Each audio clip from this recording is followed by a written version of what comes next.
This is Dirk Fentz, and you're listening to the Final Third Podcast. Coming to you from Final Third Cigar and Whiskey Lounge in Ingalls, Indiana. Indiana's exclusive Aladino Cigar Lounge.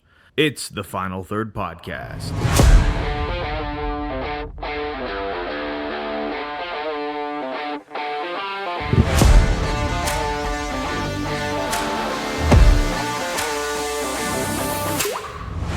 Well, welcome back to the Final Third Podcast. I'm Rob. I'm Scott. I'm Will. And I'm Mike.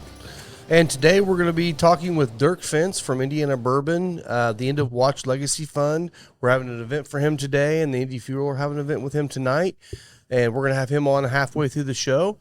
But as we get started, we're going to be smoking some Espinosas. We have an Espinosa event coming up this Friday, or this Thursday. Thursday, yep, 29th. Tyler, so come in here on Thursday and get some special deals on Espinosa. But we all picked some 601s to smoke, some of their core line that they have, and looks like two of us chose the red. No, three of us chose the red, and then Will's the outcast. He chose the yellow because no, it's not yellow, it's maize, right? It's maize. Yeah, correct. It's maize. Let's get it right. So we're gonna be doing that, and then what are we drinking on today, guys? Oh, Will, tell us about it. What are we drinking? Well, today we have the Hard Truth 4-grain bottled in bond. It just came out several weeks ago. Yeah, yeah, it's supposed to be today. I think they're doing a distillery-only event today. But, this is a new product they've come out with and had some good feedback on it. So, yeah, it'd be great to try it today. Yeah. It seems to be popular on the interwebs out there. I've heard good things. Like there's some 4 grains that I'm not a huge fan of. My favorite 4-grain ever, obviously, is Taylor.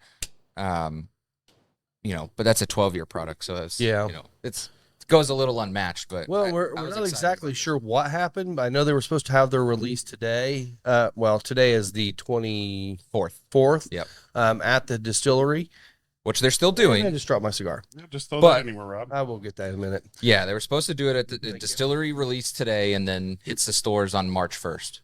Yeah. But I don't know if someone dropped the ball there or if they just said that they were doing an event. I don't know. I'll get it, Scott. But it went everywhere. So yeah, so everyone has already seen this. Yeah, it could have been brilliant marketing. Who knows? I think it is. Oh, I got you. Okay. I got you. Thanks, buddy. And it still gives them a chance to go in and thank you. Have people out to the distillery and they did VIP tasting events for people already. So what was released so far out here to the wild right now has been the 4-grain that we're going to be drinking on today, the Weeder, and those are both bottle and bond. And then there was actually another one that's just a straight bourbon, but I don't know if that one was lower proof or if that was bottle and bond as well. So I haven't seen that one yet. I'll have to look it up. Looks like a 5-year age statement on this. So, yeah. Well, a quick note about age statements. A correction that we probably should bring up real quick about 2 podcasts ago with Whiskey Acres. It turns out every single bottle has an age statement on it, and we totally missed it, guys. It's right there in the label. It's right there. I think on the government, like right around where the government label is. So just a quick correction. Check your bottles on that one. So here's another, if you guys came out to the Cigar 101 event we've had on Thursdays, last 4 Thursdays, which it's over for now. We'll do it again. Another cigar etiquette thing is don't drop your cigar on the floor because it might crack. It's not going to annoy other people, just you. Just annoy me. Yeah. So mine's going to look funky until we get past that crack. But yeah, I'm excited about more 4-grain products hitting the market, especially from like a sweet mash too. Like that's right. That's awesome. Like I liked everything that they're doing. I hadn't tried a whole lot of stuff from Hard Truth. So I'm excited to try this one too. I know I love the Sweet Mash Rye. And that was like the first anything from Hard Truth that I've ever tried. So I still haven't been there. I would love to go. Looks like a great place. Yeah, it seems like a cool place to go to that has, it's an experience day. So, I mean, everything that they have there is just, it looks amazing. Yeah, they've also come out with that is it a malted rye series? Is that correct? Where they had the caramel chocolate and just a standard. They're just, what do they call it? The reserve? Yeah. Yeah, they're like distiller's reserve. They had that. That was the previous release, I believe. Yeah. And I really enjoyed the chocolate malt was delicious. Correct, The chocolate really popped through on it. The caramel malt was really good, But I feel like the chocolate malt was really one that standed out to me. Yeah, I've got the caramel, Yeah. however you say it, malt at home. I really like that. I like that too. Yeah. And we were talking about. Rob asked me if I had tried any of the Master's Keep or not Master's Keep. The Woodford. What is that? Jeez.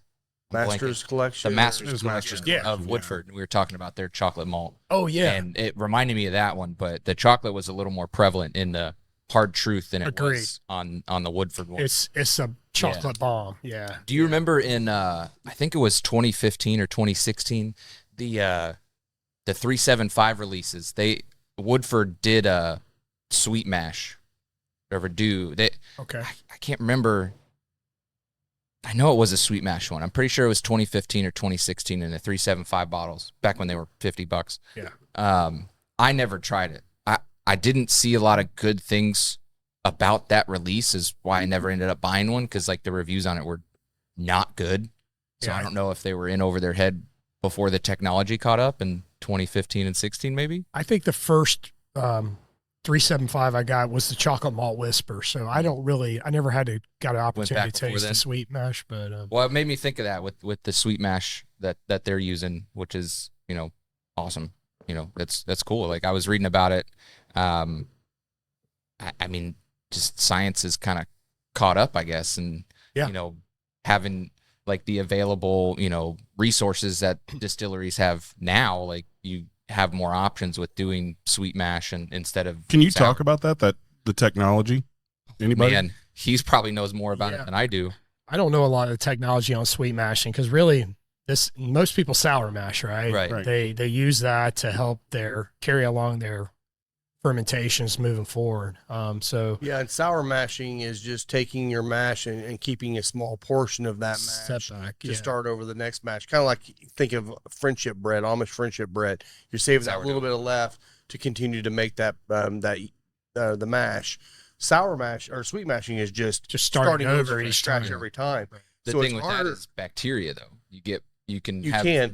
different bacterias grow when you are constantly cleaning. Yeah. So that's why like some of these technologies that have caught up with, cleaning all of their equipment and then having to like retest everything. I mean, I have to imagine that there's probably a good amount of loss on that too, because if you test it and On you the find- sour? on the sweet. Oh, sweet. Yeah. I mean, both really. I mean, Yeah. if you find a different bacteria that is, not contributing to your flavors or your distillate, then you're probably losing a lot. Look, you think like Maker's Mark, right? They do just open fermentation. Mm-hmm. So whatever's in the air can get in there.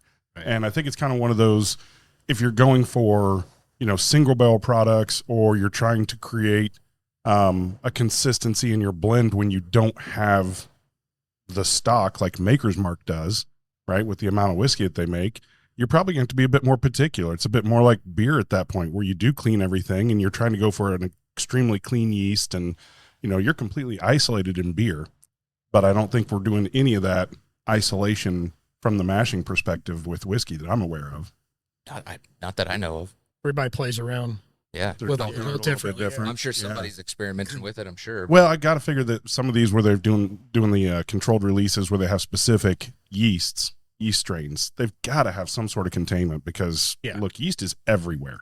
It's absolutely, it's in the air. It does not matter. And if you have some sort of open fermentation, you're going to get other yeast in there. Now, depending on how much sugar and how aggressive the yeast is that you pitched, that's going to play a role. But. Yeah, I know the Neely's down in Kentucky, Neely Family Distillery, and Hidden Barn as well. They go catch their own wild yeast strains, so they never use a consistent yeast. They go and capture, and it's always going to bring a little bit of a different flavor profile to their whiskey. But that's the way they like making it, and I think that's pretty cool. Yeah, it is very cool. Yeah. Shout out Jackie's Icon Hidden Barn. Yes, Shout out Jackie. We'll see her tomorrow. Yes, which was yesterday.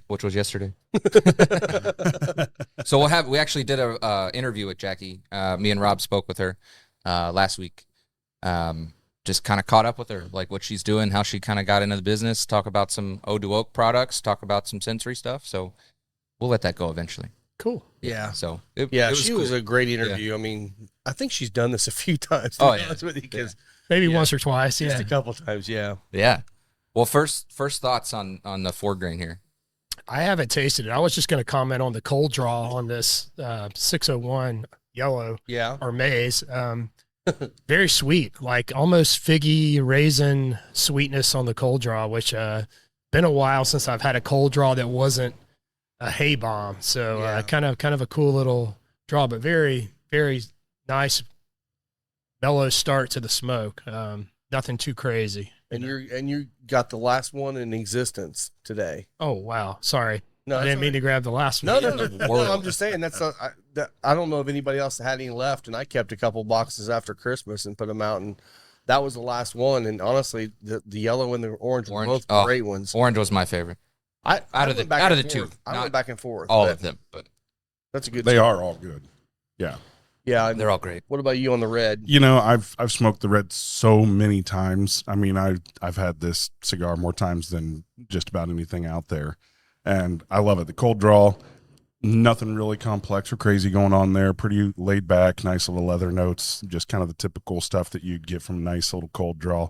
It's really, I mean, the red is really about the retro, right? I mean, it's that crushed red pepper that you get a little Spicy. bit of, and the nice spicy notes. It's just a fantastic cigar. Yeah, and it's the Habano, so you get that a lot of those baking spice notes on the palate. But like he said, when you retrohale it, you get those nice cayenne pepper red bomb there, and this is kind of one of my go-tos as well. I smoke a lot of these. Yeah, my retro just lit me up with that cayenne. Made my eyes water a little bit. Love it. Got me real early. But yeah, I think with the 4-grain, like my nose on that was like vanilla spice. And it's definitely sweet on the finish for sure. Yeah, but it's definitely got some spice in the Yeah. nose. It's strong enough, you know, for me, I do the whole coat my palate so that the aroma can come out, but it didn't really change all that much. This has got a really nice, really aggressive nose on it. It really pops at you. Well, and this one is the 4-grain is 78 corn, 9% rye, 9% wheat, and 4% malted barley. On the palate, I almost feel like there might be more malted barley than that just because of the creaminess on the palate. But it really plays nice with all those grains. Of course, you're going to get more corn, but Oh yeah, yeah. It's good though. Slick. Yeah, I mean, the nose and the palate kind of transition together. There's no deception in the nose on what you're tasting. What you smell is what you taste. Yeah. And it's not overpowering. No.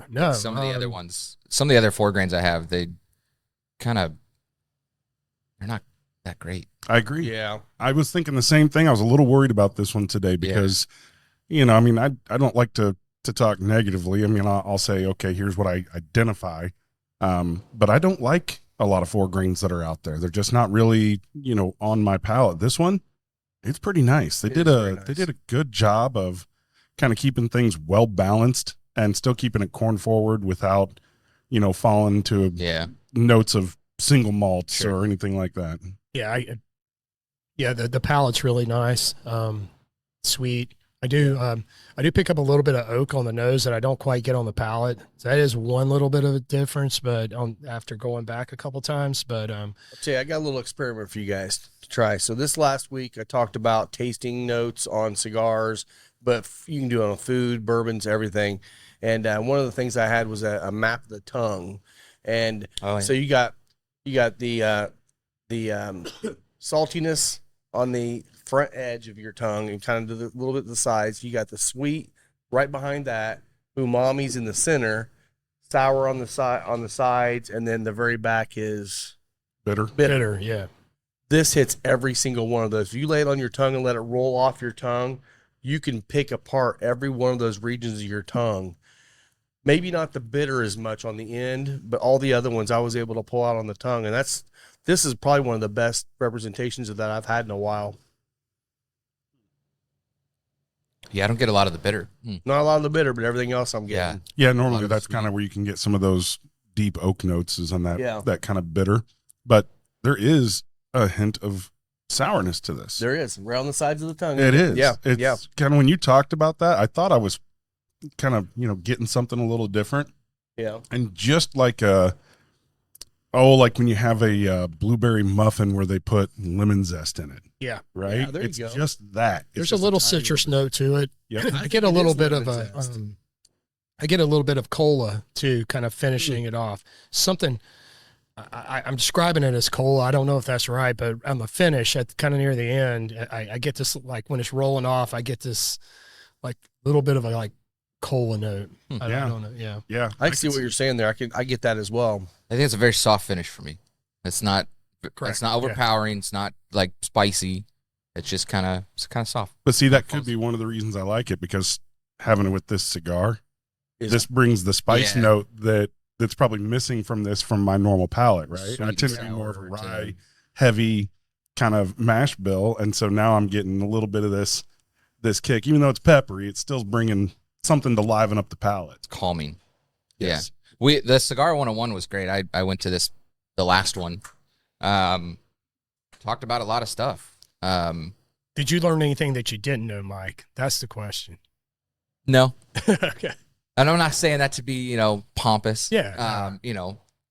It was just things that like we talk about a lot. Yeah. Like, so, Yeah. but it's good stuff to like, it's cool to help other people. Like these, there's a bunch of like new people that had never smoked a cigar that were here, 2 or 3 of them. And it's cool to see people want to learn instead of just cutting both ends off a cigar and lighting it in the middle. Like, it's cool to see. You laugh. I know. I've seen it. I see that at weddings. This all the time. cigar's too long. Let's just, I could smoke half this now and half of it later. We talked about that in the first one. Just use a serrated knife. Don't do that. Don't do that. Yeah. But yeah, it was really cool. It was very informative. I don't think I learned, well, I take that back, the tongue. That I didn't know like the specific areas of the tongue played effect in multiple facets. Well, so like that was cool to. Yeah, and it's an important point because I think about that all the time when I'm tasting whiskey, but I don't think about it as much when I'm smoking cigars. I was the same way. And all the fundamentals stay true to that. They do. Right. Food, everything. Yeah. And he talked about food, talked about like palate cleansers. So like a couple of the guys were drinking ginger beer. So we talked a little bit about how like ginger is a palate cleanser. A couple of guys really like to drink tea. One guy liked coffee and cream with his cigar. So like he was big into that. And I was like, I got to drink it black. So, everybody likes their own thing. But that was kind of like the discussion at the end of the day was figure out what you like, figure out what your palate is. Cause like then eventually you're going to go pick out what you want. And then you're going to look for your pairing and figure out what it is that you want, like before you do it. Blind a couple things. That's what you hit on there, the pairing. Yeah. Right? That right there is something that when you start to understand the elemental flavors, mm-hmm. and then you start thinking about like what is it about certain foods where they're putting a sauce on, or I've been to restaurants where they just got like a couple little dots of some sauce, and that it's so aggressive in flavor, but it's meant just to get just a tiniest little bit because it just brings so much. Well, now you start thinking about that in context of, okay, what am I getting out of a cigar, and then what am I going to get out of a bourbon? Right. Or any other drink, right? Coffee, Sure. tea, anything else. And you can start coming up with some really unique ideas for pairing things and get some really good flavors. Now, I'll also say you can get some really bad flavors. Cream soda. Yeah. Well, we had talked about that. That was one of the things that someone asked, what was a really good pairing and what was a really bad pairing. And we had it was the same thing. We had the first year of the Marinitos, we did cream soda with it. Fantastic pairing. Those two together tasted like coconut cream pie. So the next year we decided we're going to do the same pairing, but we're going to add coconut cream pie. And you know what? Coconut cream pie screwed everything up. Wow. It's just the oils in it and all that stuff just kind of ruined the cigar, ruined the cream soda. It was just like, that's not the way to go. And that made me think about the coffee too. Like if you have like a really oily roast, that can ruin my palate for a cigar. Mm-hmm. Like even the heaviest of cigars. Like, cause I like a good Maduro or, something really, really dark to smoke with like a black coffee. But if it's too oily, I think it will just like destroy my palate and it's not enjoyable. I'm the same way. Black coffee, I like black coffee, and I usually use it because I'm drinking coffee more for the effects than I am the flavor, even though I do like coffee. Caffeine does nothing. But we ended up getting some of this espresso liqueur, which is absolutely delicious. And yesterday, I got 3/4 a cup of coffee and maybe like a half an ounce of that espresso in there, which is a little bit sweeter. Put it in there, and that sweetness was perfect with the cigar. Just get add a little bit of sweetness, but not the creamy side of it. And it was nice. So I think you do the same thing. You add a little bit of sweetness to your coffee in the morning when you're smoking your cigar. No, well, I do by way of the cigar that I like to smoke. Oh, okay. Remember, because I That's- smoke. that's Yeah, what it is. so Okay. I like the Metropolitan Host. It's Fear del Tego, right? Yes, Frio Tango. And they bought out Nat Sherman when Nat Sherman went out of business. And the cigar has a molasses dip tip, not infused, just Just a tip. dipped in a little bit of molasses. It pretty much goes away for the most part after the first 4 or 5 puffs. But you talk about like the oiliness. Well, a good way to kind of combat that might not be with one of those big, strong cigars. For me, Something it's sweeter. the creamy, milky, heavy duty smoke that I get from that, because it's a very nice, light, light to medium.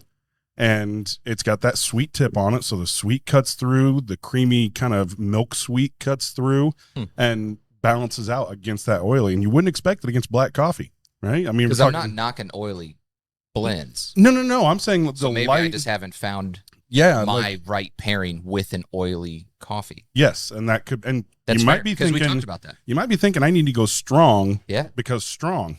right. But that's not necessarily the case. If you Sometimes- can get something that really just is different, like the exact opposite, you'd think you'd run right over any kind of Connecticut cigar, but Yeah. not the case. Heck I, yeah. my go-to is blood medicine with That's a um, Yeah. with coffee, but I do like with that one. I'll take a little cream with the Yeah. coffee. Just let that cigar shine through. Yeah. It's phenomenal. It And I is will- is my go-to morning smoke. If I can have Unfortunately, it. that's a hard one to have. I know, because I you know. only get 4 at a time. I'll So tell you, my when that last new one. Drew Estate cigar comes out, the one that's in the Yeah. freestyle kits, it reminds me a lot of the blood medicine with maybe just a kick more strength, and that's gonna definitely be my morning cigar every time. Mike tried the Espinosa Crema. Since we're talking about the Espinosa. It's been a while since I've had one. So I'll revisit So that. try that with black coffee. I think you'll be surprised. That nice, thick, rich smoke, but not heavy bodied Okay. and not heavy strength. With a black coffee, I think you'll be impressed. Mhm. Could try it with a new Coke spiced. Oh, Coke gosh. spiced. Yeah, I got one on accident the other day. It looks just like a Coke Zero, but it says spiced right above where it says Coke Zero. What's it taste like? Got like rum in it or something? It's like dog shit. That's what I thought too, because I was like, oh my god, is this- Captains. it's Captain's But it's not. It's dog shit. Yeah, Okay. no, it's Yeah, dog shit. Morgan's. It was raspberry spiced Coke. Oh, boy. It's not good. Don't get it. You heard it here first. Dog rockets. I'm gonna Somebody's mix going to it, right? comment and go, I love spiced Coke. Sounds like Sure. something to mix with Pappy, maybe, huh? Exactly. It might improve it. Only Yeah. only with your best. Yes. Oh, that's funny. That's funny. Somebody's going to try it, and then they're going to be like, oh, I think it works great with this cigar. And then we're all Let going us to have know. to go try it. And yeah. Try it with the Fat Bottom Betty. Maybe. Lot Never B. Yeah. Some spiced Coke. Whatever. That's cool. So we had Dirk just walked in, by the way. We're going to have him on the show here in a few minutes. He had texted me back, and so we've been talking about Hard Truth a little bit here. So their master distiller, his name is Brian Smith. I got to go down with Dirk when he did a pick last year. We picked a Sweet Mash Rye, and this guy is on it. He has been given free reign to do what he does, and he's not going to release anything until he thinks it's ready. And the bourbon came out this year because he's waiting for it to be ready. And I will tell you, he let us try through a bunch of barrels of the bourbon at cast strength right out of the barrel. And man, I can't wait till he releases some of the stuff at that cast strength, because it was delicious. They had, I believe it was either Armagnac or a cognac barrel finishing that was insane. Best one I've ever had of that. Yeah, I was looking through some of their the Distiller Reserve line, and some of those sound pretty crazy. Yeah. Like, Yeah, I'm sad to say I have not made a trip there to Yeah, Hard I'm with you. Truth, I haven't but everyone who's been has raved about not only the distillery but the restaurant, all the activities that you can do there. I mean, Yeah. apparently you can go ATVing Yep. all over the property, Yep. have a Tours. blast. Yeah, ATV tours. they rent Yeah. cabins too, right? Like they have like a stay there, don't They will. I don't think they have I mean, them yet, but they're getting them. there's cabins everywhere though. You could throw Yeah. a rock and hit a cabin to rent in Brown County, right in Nashville, right there. But Yeah. I've heard a lot of great things. Just haven't had an opportunity to. It's on my kind of list for 2024 to do a weekend there maybe. It's worth the trip. I mean, really, if you live anywhere in Indianapolis, it's an hour or less drive down there. Well, about an hour drive down there. It's not that far. Nashville, Indiana. Well, maybe it's a little longer now. Yeah, unless they have about an 65 hour down to one 20. lane. Okay, Yeah. okay. Definitely worth the trip. Their food, you're right. Their food is good. If you do a tour, the ATV tour, they play on the tour. It's not like a nice little, let's look at the drive. No, they're racing. Yeah. And they're sliding around corners and you're holding on, and then you stop and drink. Love And then it. you go again, and then you stop and drink, and they give you drinks along the way. But I will say, if you go, you got to eat. We ate 3 times while we were there because they were feeding us so much alcohol. Yeah. So they will continue to give you on the tours, and you're going to need to eat. I will say Yeah. Brown County State Park's there. I go camping there. there all the definitely Well, and I definitely will be hitting them up. and literally less than 5 minutes from there's also Bear Wallow Distillery, which is another little distillery right there. I And, forgot about and, that place. and their whiskey's good too, and they do a lot of more of the moonshines and the flavored stuff. But their whiskey and rye both, or their bourbon and rye both, are really good too with cask strength. So you We'll got have a to lot make a to trip. do. And Yeah, you got a we'll lot have to make do. a trip. Cedar Creek, the boys at Cedar Creek, their brewery now, they've opened up the brewery there in just down the road from Hard Truth, actually, really close. So you got a lot to do in Nashville. You can spend a whole weekend there and never do the same thing. What is the actual? Does the restaurant have a specific name? Because I know like the one in doesn't Hard Truth have like a restaurant? Isn't it Hard Truth that has a restaurant in Carmel, Noblesville, right on They do. There's 146? also one down at the Bottle Works district. Because they do beer too, Oh, I didn't right? Yes, Yeah. they do. They're a big. Oh my gosh, what's the beer that they make? Theodore Hops is the IPA, I think. Okay, Isn't it? Hard I didn't know they yeah. made beer. Oh yeah. yeah, Oh. it's well Because they it's a started brand out you above know. like a pizza place, Hey, right? Dirk. Isn't that how isn't that their origin Yeah. story? So like they started distilling on the top floor of some Quaffon. pizza place. Quaffon. That's Oh, our yeah. brand. Yeah. That's theirs? Yeah. I didn't know that was. Yep. I love that shit. I Yeah, love quaff. it's delicious. Exactly. Yeah. Strawberry blonde and 10-foot blonde, whatever they call them. 6 know foot that. blonde. Their That's- IPA is fantastic. Yeah, Theodore Hops. Yeah. Yeah. I'm pretty sure it's Theodore Hops. Yeah. Oh shit. It's good. I think that's one of their second releases. That's not their primary Oh, IPA. not sure. I don't know because I don't know much about their IPA, but I do know that the strawberry blonde or the 6 foot blonde and the strawberry blonde are the two biggest things they sell. They have a rye IPA too. They Oh. do. I can't remember the name of it.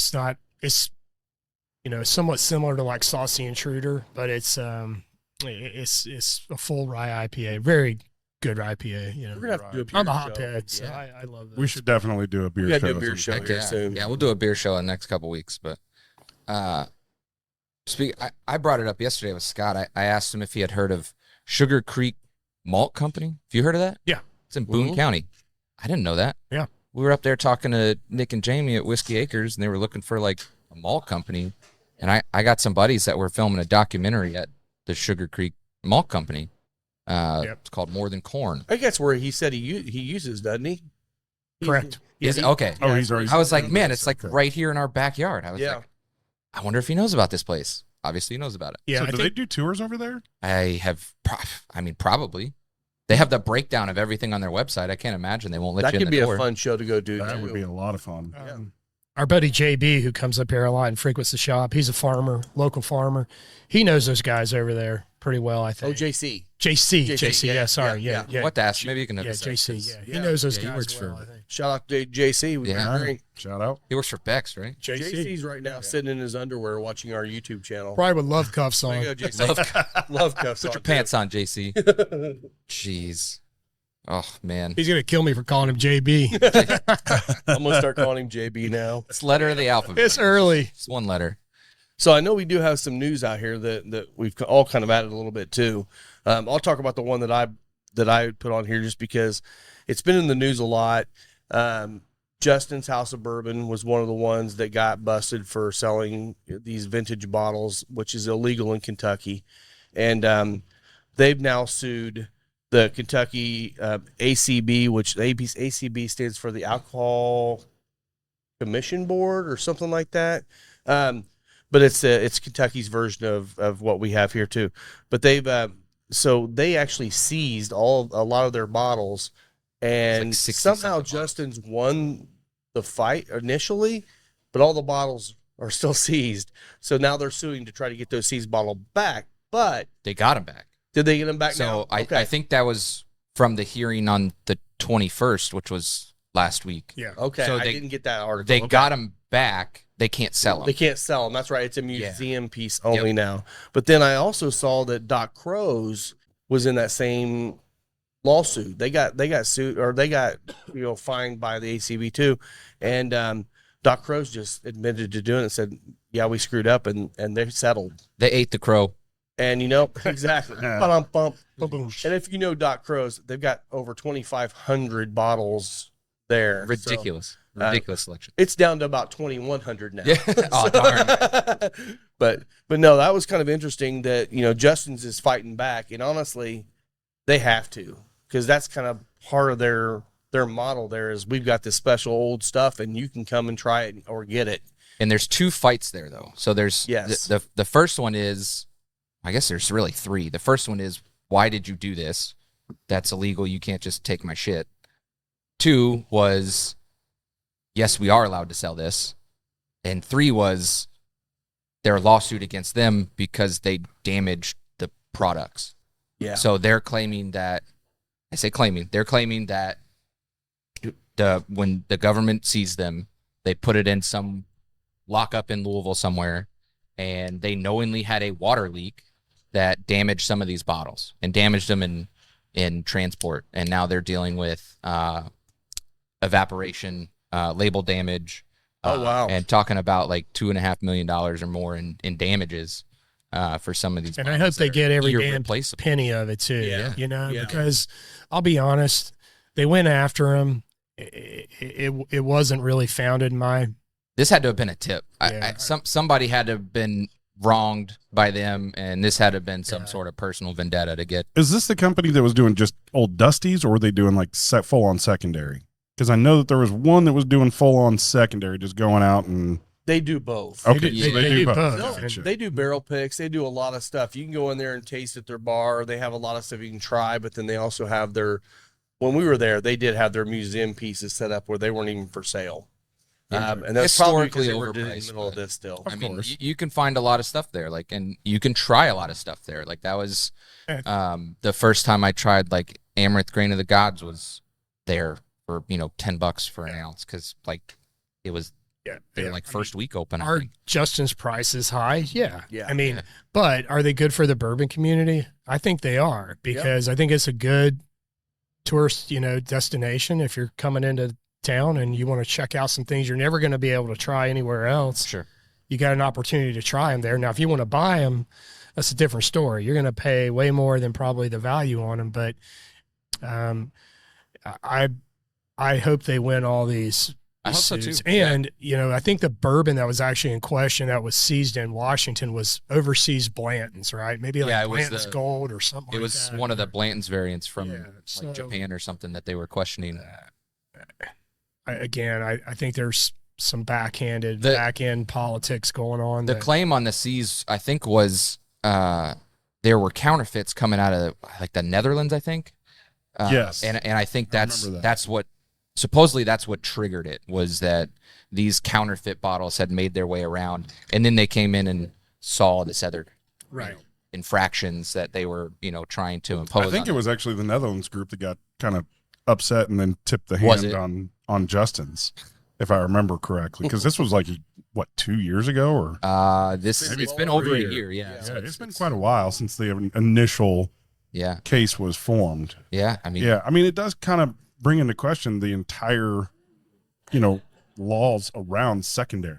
Yeah. And the real which is struggle, why they're fighting. That's why they're fighting and I back. think that they should. Look, I personally don't buy anything on secondary. That's just me. I just don't do it. I think that there's a lot of new distillers out there that are coming out with some really great stuff, and I would rather spend my money getting 5 or 10 bottles from these guys than picking up a Pappy 23 for $4,000. But I don't have any problem with anybody that wants to sell their stuff. You rightfully own it. There's a lot of these old dusty bottles out there that show up at garage sales and things like that. I had one gifted to me that was a very nice gift. And there's no reason that you shouldn't be able to resell that stuff. I mean, the tax has been paid one time. Let's get over it. Yeah. Yeah. Well, and that's the thing too, is like, I think what's going to happen with this, like you said, hopefully Justin's wins this, because, what's going to do is it's going to force these states to say, okay, we need to make these rules clear, and this is the rule, and then people are going to have to abide by them. What's the point? If the government's already got their money, what's the point?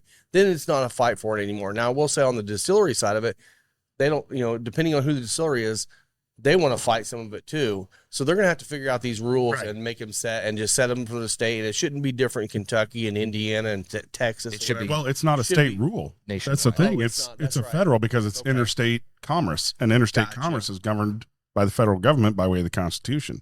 Well, I mean, Kentucky's going to always be the first one that's going to fight it, and they're going to figure it out because they were the first one. They were the first ones who were taxed for the barrel tax, sitting a barrel in a wreck house and having to pay taxes every year on it. And you know what they did? They said, we're the number one maker of money in the state of Kentucky. Take that away, and they took that tax away. Now they don't have to pay taxes every year on every barrel they're storing. So Kentucky's going to be the leader in a lot of this stuff because they need to be. Yeah. Right. I think. So. Well, and at the end of the day, there is still marketing there that goes into play, even with some of the distilleries. So I think you'll start seeing other distilleries of other types of liquors, decide that, hey, this is good for us. Correct. Right? If we get a limited release product and it boosts our name and it's popular out there and people are willing to pay 2 and 3 times the amount of, the retail price, that gets your name out there, gets you noticed amongst a lot of people, and it's not a bad thing. Yeah. We want them to win, though. Yeah. We want them to win Yeah. for everyone. Hey, Well, look, we never want the government to win. Right. That's true. Bottom line. Yeah. Justin's, we support you. Yes. Yeah. We're behind Cheers, you. Justin's.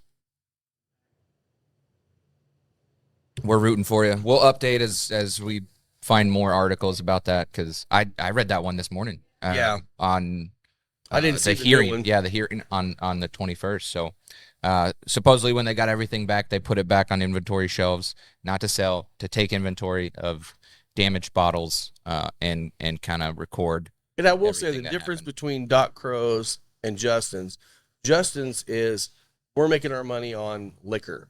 That's it. Doc Crow's has a nice restaurant there. They have multiple revenue options there. So they can probably say, you know what, we did it. We're sorry. We'll pay our fines, whatever. But if Justin's wins this, Doc Crow's better go back and say, you owe us money. Yeah, we did the same thing. Yeah. So we'll see what happens there. But So I know there's other news, but Rob, I'm seeing all this stuff coming in to the lounge here. What's this all about? well, we'll talk to Dirk about that when he comes on, because this is all for the End of Watch program. Okay, this is all into Got watch. a silent auction going today with a lot of really cool stuff. I am going to shout out Jim Romanek and Mike Romanek, twin brothers that work for 2 different companies. Jim works for Heaven Hill. Mike works for RNDC, the local distributor here, not of Heaven Hill's brand though, which is kind of funny. And they both donated a bunch of really cool memorabilia stuff, some bottles. Dirk brought some bottles. We donated some bottles. So there's a lot of stuff. Unfortunately, by the time this is on the air, you missed out. So pay attention to our social media, guys. Follow, follow, subscribe, YouTube. Like the Facebook page, like Instagram. Follow. Come in, sign up for the loyalty program. Yeah. So something it'll start they working. will hear about. You're coming up on year 2, right? 2 years. Yeah. 2-year actually, anniversary. This week. Yeah, this Yep. week this next weekend coming up is going to be our starting of our 2-year anniversary week. Okay, excellent. So So, keep an eye out for that for sure. Wait, It's the 25th, isn't it? 20 well, the first is our anniversary. Oh, okay, March 1st. Yeah, Yeah. but we're kind of kicking it off a little bit early It's the with week, yeah. Espinosa. We got Espinosa Thursday. We got Jackie tomorrow, which again was yesterday. So we got those 2 kind of kicking it off. So I guess it kind of is this week. Yeah. It's What anniversary. Next, hey, let's call it a 2-week, Yeah, 2-week we're gonna celebration. celebrate right? 2 weeks for 2 years. There 2 you weeks go. for 2 years. That's perfect. Yeah. 2 weeks for 2 years. Yeah, I mean that's amazing, man. Like, just what you guys have accomplished in 2 years here has been That's amazing. because of all you guys and Yeah. all of you guys Yeah, coming so- in here and supporting us, and love the culture that's kind of developed here with all the friendships and the community that's been driven. These are great. The liquor's great, but community's what brings it all together, and that's what we love seeing is people come together, making new friends, and really it's all around this. Yeah, everybody takes care of each other. Yeah. Like there's no animosity here towards anyone. No. You know, you come here for community. Except for I guess. JC. Except for JB. Except for JC. Except for JB. Yeah, JB. JB. Yeah, JB. JB. JB. Except that guy. But you know, during our the first week of March, that week ending in February through first of March, we are going to have some baskets out here as giveaways. You can come out here, anything you buy, you get a ticket, throw it in there, you get a chance to win some swag and gift cards and stuff. So Indy Fuel tickets, maybe. we got an Indy Fuel package. Hey, there we go. Yep, Unfortunately, Indy Fuel update. They did fall last night to the 6th place Mountain Division team, Wichita. But they have a chance to redeem that tonight. Yes, they do play in front them of again a tonight, full so. house. It's completely sold out. And Yep. Wow. and I will say, unfortunately, they had 2 of their team leaders, Cameron and Hillis, who Get are called up. fantastic, and wish them obviously the best. The goal here is to develop players, so they got called up to Hartford for some professional tryouts, and that's one step from the show. So Good for them. Good yeah, for I them. wish them nothing but the goal. best. I mean, that's, you never that's know. the goal. Yep, probably It's the same see them thing if- back at some point. Yeah, but it's the same thing with G League. Like, they start excelling in the G League, and then they get called up to the league, and then it's like, well, what do we do now? Well, Exactly. what's But, nice about that too is those guys move up, but then that means They 2 other bring guys in- get a chance to pull Yeah, up and actually exactly. make a name for themselves. So Yeah. you're gonna see some new fresh talent coming up. So that'll be They great. just got to find their groove. Like, I mean, so Scott took me to a game. Me and Jen went to the game last night. Went to the Pawn Shop Pub. Was great. Had a great fish sandwich. Yeah, big Pawn shout shop. out to the Pawn Shop. Yeah, Those shout out to guys Pawn are Shop. great. Oh, man, that place is 54th and Keystone. so good. Yeah, it was my first sporting event that I've ever been to, other than a Dodgers game by accident. Or behind the mics. Well, yeah, I mean, so like Oh, the first one you've attended As as a an spectator. actual spectator. yeah, Nice. you wouldn't think that, knowing my profession. I think the It- whole first period, Mike didn't Yeah. know what to do. He's like, "Do we clap here? Like, are we cheering? What's going on?" I was a part of the national anthem instead of filming it. It was weird. I don't know if I've ever heard it before. I usually just see it. But yeah, it was a great time. It was so much fun. Another like sense of community with the fan base of the hockey leagues, and it was a good time. Like, but did you watch the game? Oh yeah, we had it on here. 44 shots on goal to Yeah. 21. And one And freaking goal. One win. One goal. I mean, that was ridiculous. Brutal. I give it to their goalie, to Wichita's goalie. He played a hell of a game. He sucks. He, He's formerly from Cincinnati Cyclones, so he yeah. sucks. Well, I'm not saying he's a good person, but he did I'm sure he's a nice guy. wonders He just in had a front hell of of the a net. game. He did Oh, have a man, hell of a it game. He was played really, amazing. really well. He was everywhere, super quick. I was a goalie, so like I appreciate what he does. So And by the way, number 2 on Wichita can still suck it. that guy sucked. Yeah. Yeah. Biggest react. Yeah, the stands. yeah. I always feel like as a fan, my job, if I can get a player Just to to get a actually reaction. look at me, that's like the first thing. Okay, Yeah. you heard me, and then he started jawing back at me. Oh, Oh, nice. really? Oh yeah, it was great. That's It was great. great. That's when I was like, and then he did nothing the rest of the night. Absolutely nothing. Unfortunately, didn't Fell on matter. his ass. Yeah. Still lost 4-1, but hopefully for the sold out crowd tonight, they'll come back and Hope so. play big and Yeah, be a good time. Yep. Yeah, make so it that was happen. fun. Cool. So you made him cry. That's great, man. I love it. I love it. Yeah. Then he got a penalty, and we were like, "Go cry in the box. Yeah. Go on."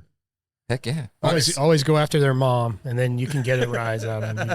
Well, that's the funny thing is I was feeling a bit spicy because I just watched Shoresy. I don't know how. It's been on for 2 years, and I don't know how I haven't watched this show. Yeah. It's on Hulu. It's a Canadian show, and it's all hockey. And this guy Shoresy is an asshole. Really, I mean, he is. But he's a hockey player, and that guy. I mean, the writing on the show is amazing. They can insult people better than anything I've ever seen before. Definitely check that one out. Well, there's another news note. I don't know who added that one, the Brown Foreman one. Oh, that was me. Yeah, I saw Okay. that. So Brown Foreman is selling. They had a cooperage in Alabama, I think, was it? That they're selling off Yeah. to what is it? Independent Barrel Company, IBC. Is that what it is? Independent State Company. Independent State, Yeah, ISC. Sorry, ISC. Yeah. we're not really great with the alphabet today. Obviously, JB, JB, IB. IBC. Yeah. We're stuck on B's for some reason. Yes. I don't know why. So yeah, Brown Foreman's selling off to ISC, and part of the sale agreement was for them to continue to make barrels for Brown Foreman. Oh, good. So that was cool, I guess. I don't It's know. actually a pretty common practice. Yeah, just and, power and it's shift. really interesting when you see, somebody, their core business, they do something and they've kind of had to do part of the logistics side of it or a You're just supply shifting side. interest. And it's like, hey, here's a gigantic business. You already run a good business, so we'll just sell you this, and it comes with a 10-year guaranteed contract Right. to supply. Just help me out. Yeah. Yeah, just help me out because we don't want to run that anymore. We're Yeah. too busy making whiskey. Yeah.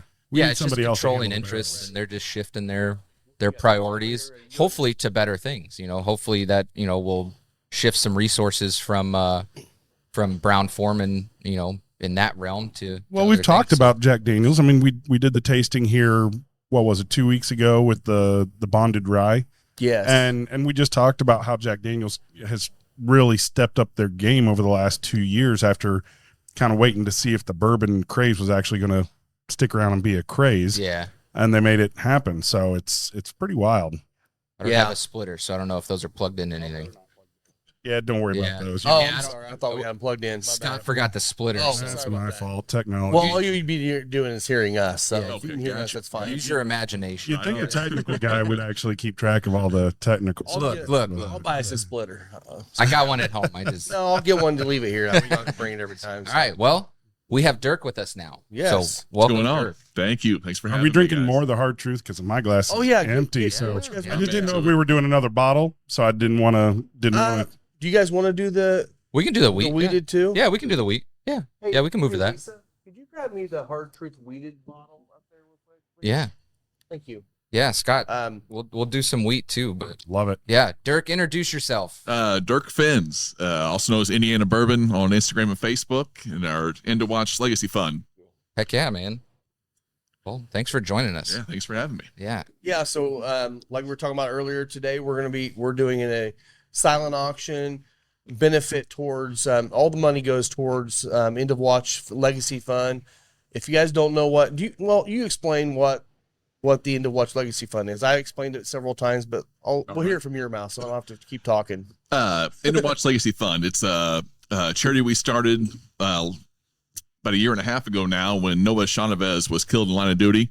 I've been a police officer myself for 18 years out in Brownsburg, so we kind of took our fundraising force behind all the followers we had on Instagram and Facebook and started using that to kind of raise money for the families of the fallen in Indiana. So anytime a police officer or law enforcement is killed in line of duty in Indiana, we raise money and give funds directly to those families that are left behind. So, Yeah, and the one thing that I really appreciate that is, sometimes when families will get money from a charitable cause like this, there's stipulations on what they have to use that for, Right.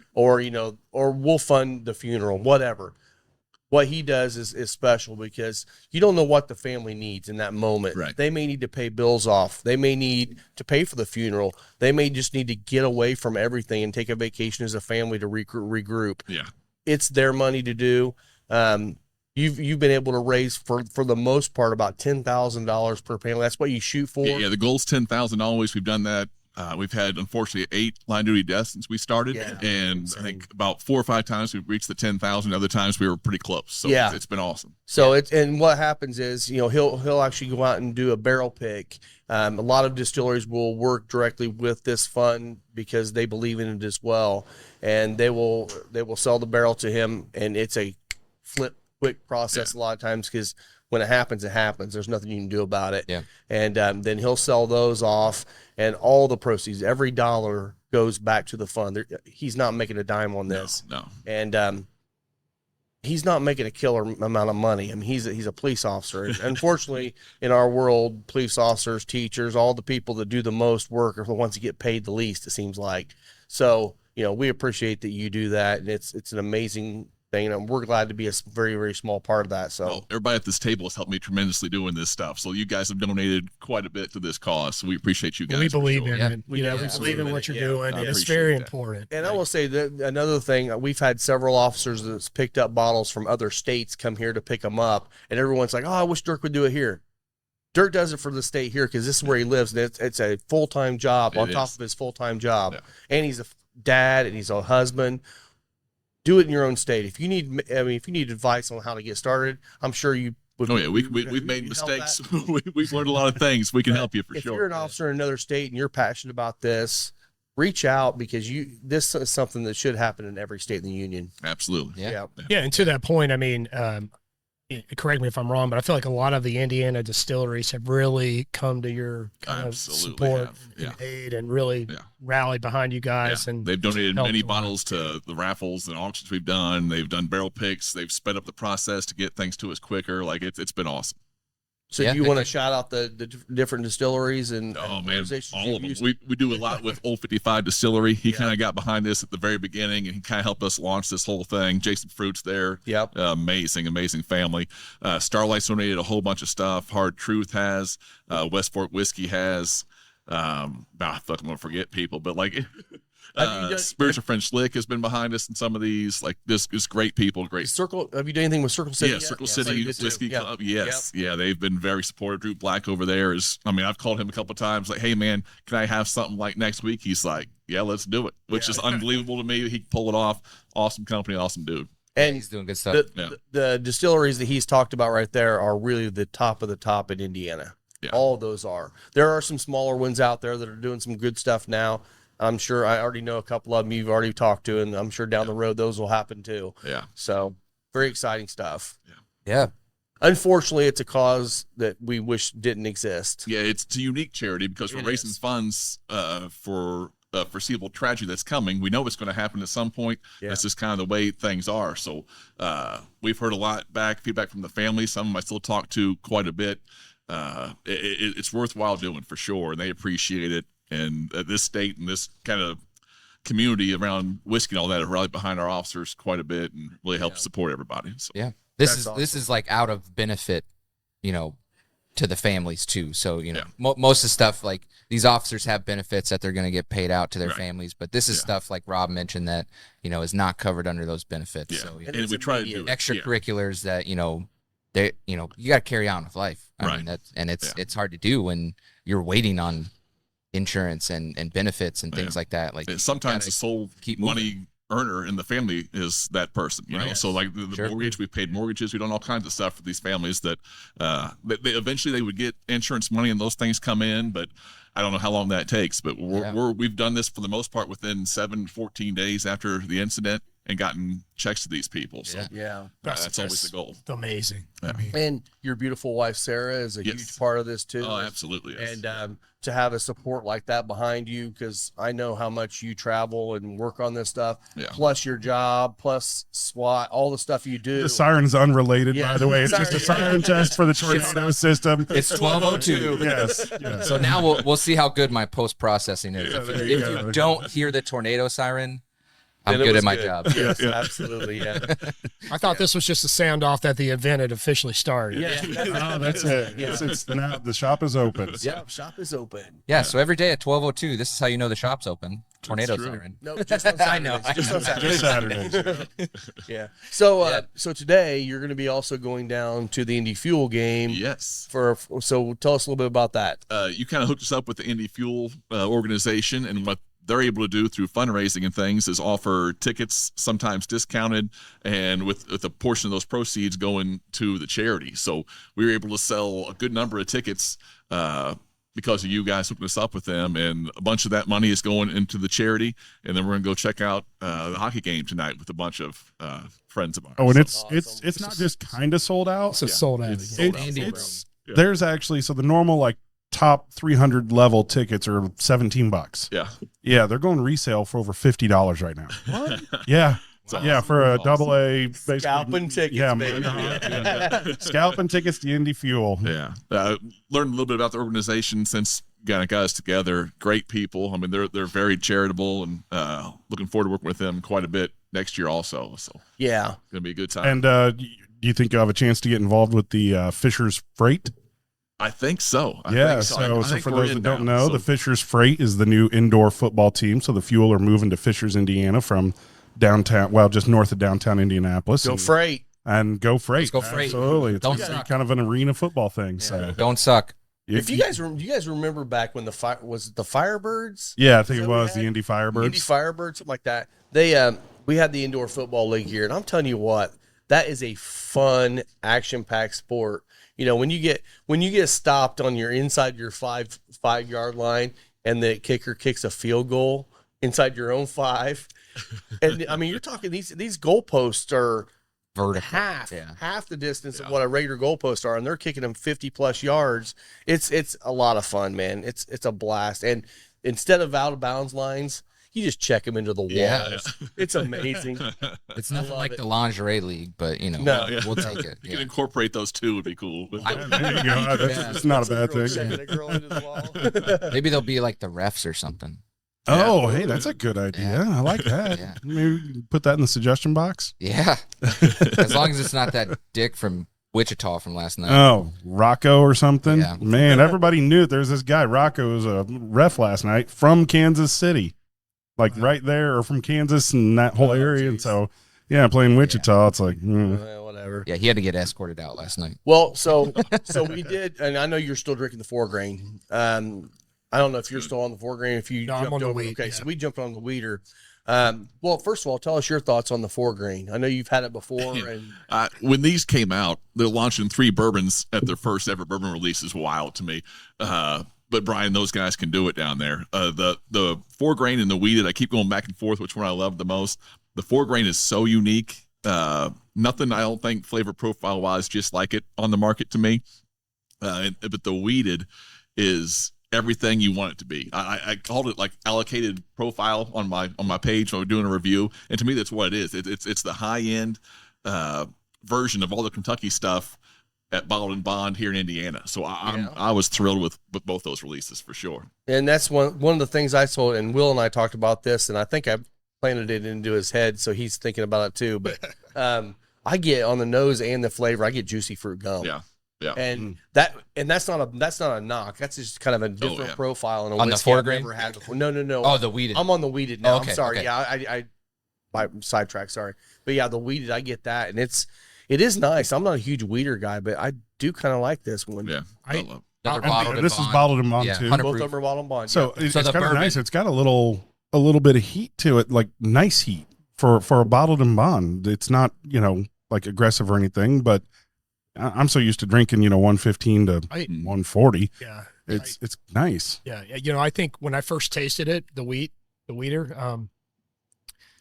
I tasted it with a 4 grain side by side. I really enjoy the 4 grain. The wheated, I was like, I was kind of on the fence with it, but tasting it again today, just a different experience for me altogether. I mean, I raise my eyebrow when I see a wheated whiskey or a wheated bourbon that's under 6 years. So I'm already like, Just another 5. yeah. But Yeah.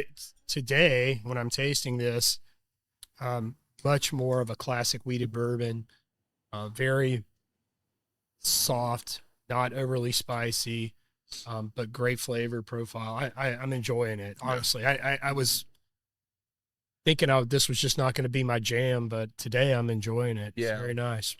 Well, that's one thing I found with both of these releases so far is they have really long finishes too, which They that's do. one of the way I like to. If it's going to Yeah. be something I'm going to go back to, I want to have a nice long finish on it. This one, I'm with you. I feel like it's a long finish, but it's like the proof kind of keeps building up a little bit. Once you get to the end, it's probably the most proofy it's going to be. And that's kind of nice because once you feel the proof, you kind of pull out more of those flavor notes as you go. And Yeah. So really nice. Going back to talking a little bit about like the sweet mash stuff, like I think, correct me if I'm wrong, anyone, please. When you do the sweet mashes, I think it allows you to have a lower entry proof into the barrel to retain more of those flavors with the bottled and bond products that they're putting out. I don't know right? that I mean, for sure. I don't Yeah, know. I'm not sure. Well, that's just like what I feel. That's like my thought is that it would allow you to go with a lower entry proof with that instead of having a sour mash. Yeah. Could. To retain most Anybody out there instead knows of that answer, yeah let us know. instead of having to proof it down afterwards, like you go in and out, with that lower entry proof. So Well, and Rob, I like what you said about it because that long drawn out kind of build, it also, it's kind of strange because I don't get this out of bottled and bonds very often, but that ethanol drying effect that makes you want to go back in, Yeah. right? Where I you don't get that. you don't get that on the weeder.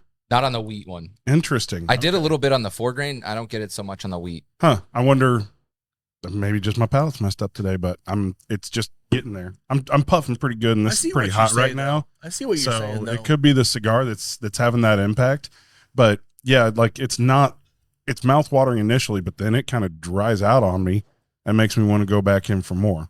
See, I got that could be a pairing thing, right? Yeah. That could be part of the cigar Could be having that impact. absolutely. I'm down to the final third, so I'm definitely going to be getting a lot of punch out of this. Yeah. Still getting spice. Absolutely. Yeah. This thing, It never went away. It never goes away at all. It never went away. The spice is so nice on this one. So I know you and I were, and you had your crew down there doing the pick.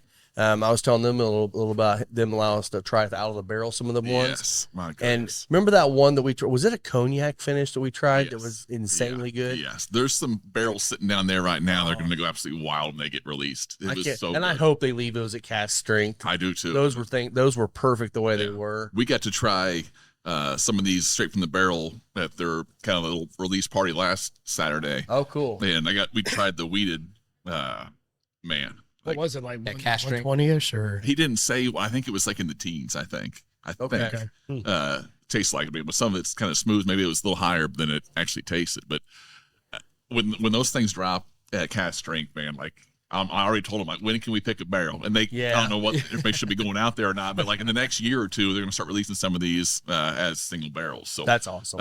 Okay. I can't wait for that. Yeah. And respect to them for holding this stuff back till it was bottle and bond. Like, we know how the bourbon thing is right now. Like, sometimes you're just trying to make cash on top of cash. And these guys knew it'd be ready when it was ready, and that's when they started selling it. So big props to them for that. Yeah, And they got other spirits. I mean, so Yeah, like they do. They got rum and they've worked got it just white right, and- man. They're doing a great job down there. Yeah, because I mean, really, the toasted coconut rums, the vodkas, all the things that they made, that's kind of what got them really going and got them on the map.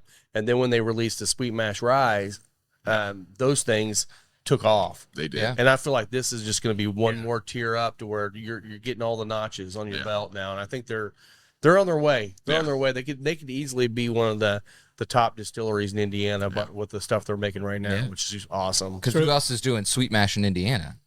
Is there anyone else in Indiana doing I don't sweet know. mash? Not that I know of. Because I know like know of. Wilderness Trail, all other Kentucky brands, Wilderness Trail, Peerless. There's several others that are doing it now. Yeah, we had them listed here. Yeah, that's Wilderness Trail, Peerless, Castle and Key, Rabbit Castle Hole, Key. Woodford, all released sweet mash. yeah. So I mean, Yeah. there's plenty other sweet mashes out there.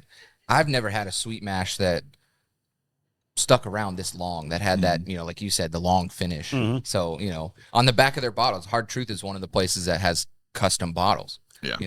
It's not just like a regular glass bottle. I mean, it says on the back, Indiana Sweet Mash Pioneers. So I actually like their cork tops. I do too. Very cool. They're They're rustic looking. Look, they just came out of the It's like water. woods or something. Yeah. I don't know. I like it. Yes, it's cool. Yeah. Well, and people do, they look first, right? Yeah. And so, and that was one of the reasons I started getting Peerless Rye. I loved that top, that heavy, which they got away from it now. Now they're doing the wood tops, but they had that real heavy silver top on it. And that thing was fantastic. I love the look of that bottle. And this one is equally fantastic. And it's nice when you buy one for the bottle and the look of it, and then you taste it and you're like, hey, score. Yeah. I got Instead of I just got good whiskey in pre-packaging and Exactly. then And the rule's always kind of been the fancier the bottle, the worse the whiskey, but they've mastered both right here, which is nice. Which is nice.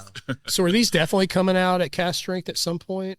I said, I don't know if this is official, unofficial word, Yeah. but when we were out there having some drinks, we said that I think I don't want to get this wrong. I think the bourbon, like the standard bourbon, might be in the next year, and then the 4 grain and the weed would follow in the year after that and year after that, I think. Okay. So, I think we can say it here, Brian. Yes, you are releasing it. Cast.